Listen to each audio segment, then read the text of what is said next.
Hi friends, ನಾನು ನಿಮ್ಮ ಶ್ವೇತಾ ಕಿರಣ್. ನಾನಿವತ್ತು ಮಾಡ್ತಾ ಇದ್ದೀನಿ ಆಲೂಗೆಡ್ಡೆ ಪಲ್ಯ.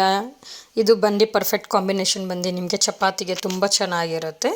ಮೊದಲದಾಗಿ ನಾನು ಒಂದು ಬಾಣಲಿ ತೊಗೊಂಡು ಅದಕ್ಕೆ ಎಣ್ಣೆ, ಸಾಸಿವೆ, ಕಡಲೆಬೇಳೆ ಮತ್ತು ಸ್ವಲ್ಪ ಒಂದು ಈರುಳ್ಳಿ ಹಾಕ್ಕೊಂಡಿದ್ದೀನಿ ದಪ್ಪದ್ದು, ಮತ್ತು ಅರಿಶಿನ ಹಾಕ್ಕೊಂಡಿದ್ದೀನಿ. ನಂತರ ಚೆನ್ನಾಗಿ ಫ್ರೈ ಆಗಬೇಕು ಈರುಳ್ಳಿ ಎಷ್ಟು ಚೆನ್ನಾಗಿ ಫ್ರೈ ಆಗುತ್ತೆ ಅಷ್ಟು ಚೆನ್ನಾಗಿರುತ್ತೆ. ನಂತರ ಕಟ್ ಮಾಡಿರೋ ಆಲೂಗೆಡ್ಡೆನೆಲ್ಲ ಸೇರಿಸ್ಕೊಂಡಿದ್ದೀನಿ. ಇದು ನಿಮಗೆ ಯಾವ ಶೇಪಲ್ಲಿ ಬೇಕಾದರೂ ಮಾಡ್ಕೊಳ್ಳಿ. ತುಂಬ ತೆಳ್ಳಗೂ ಬೇಡ, ತುಂಬ ದಪ್ಪಗೂ ಬೇಡ, ಮೀಡಿಯಮಾಗಿ ಮಾಡ್ಕೊಳ್ಳಿ. ನಂತರ ಅದು ಉಪ್ಪಾಕಿ ಸ್ವಲ್ಪ ಬೇಯಿಸ್ಕೊಂಡ್ಮೇಲೆ 1-2 ಮಿನಿಟ್ಸ್ ಒಂದು ಟೊಮೆಟೊ ಹಾಕ್ಕೊಳ್ಳಿ. ನಂತರ ನಾನು ಮನೆಯಲ್ಲೇ ಮಾಡಿರೋ ಪಾವ್ ಭಾಜಿ ಪೌಡರ್ ಹಾಕೊತಾ ಇದ್ದೀನಿ ಸ್ವಲ್ಪ ಟೇಸ್ಟ್ಗೆ. ಆಲ್ರೆಡಿ ನನ್ನ ಚಾನಲಲ್ಲಿ ಪಾವ್ ಭಾಜಿ ಪೌಡರ್ ತೋರಿಸಿದ್ದೀನಿ. ಯಾರಿಗೆಲ್ಲ ಇಂಟ್ರೆಸ್ಟ್ ಒಂದ್ಸಲಿ ಚೆಕ್ ಮಾಡಿ.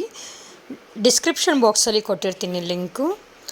ಸ್ವಲ್ಪ ಚಿಲ್ಲಿ ಪೌಡರ್, ಒಂದು 1/2 ಸ್ಪೂನಷ್ಟು. ಇನ್ ಕೇಸ್ ಬೇಕಂದರೆ ಮಾತ್ರ ಖಾರ, ಇಲ್ಲಾಂದರೆ ಪರವಾಗಿಲ್ಲ, ಮ್ಯಾನೇಜ್ ಆಗುತ್ತೆ. ಪಾವ್ ಭಾಜಿಲೇ ಸ್ವಲ್ಪ ಸ್ಪೈಸ್ ಇರುತ್ತೆ. ಮೇಲೆ ಸ್ವಲ್ಪ ಕೊತ್ತಂಬರಿ ಸೊಪ್ಪು ಹಾಕಿದ್ರೆ ಪರ್ಫೆಕ್ಟ್ ಪಲ್ಯ ರೆಡಿ ಅಂತ ಹೇಳ್ಬೋದು. Thank you friends, thanks for watching my video. Thank you all.